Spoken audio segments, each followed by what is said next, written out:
Bali po ma'am, bayad na po kayo this month. Balik na lang po kayo next month for the remaining balance. Sige po, thank you po. Ay, taray, ang bilis ng transaction. Pero hindi siya nag-feedback.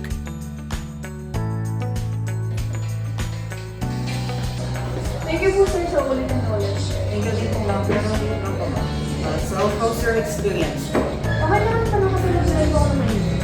So, pakipilag na lang po ma'am yung feedback board.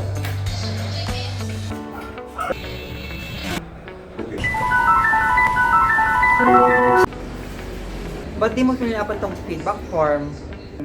Ish, nang hassle kasi.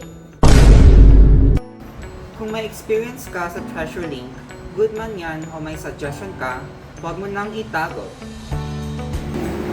Maglaan ng ilang minuto upang sagutan ang feedback form, ang online feedback form, o mag-iwan ng review sa official page ng PLCS sa inyong branch. Dahil sa Treasure Link, hindi lang savings at serbisyo ang mahalaga, pati ang boses mo. Kapag nagsalita ka, may pagbabago. Kapag nag-feedback ka, may improvement. Ang opinion mo ay hindi basta komento. Ito ay isang kontribusyon.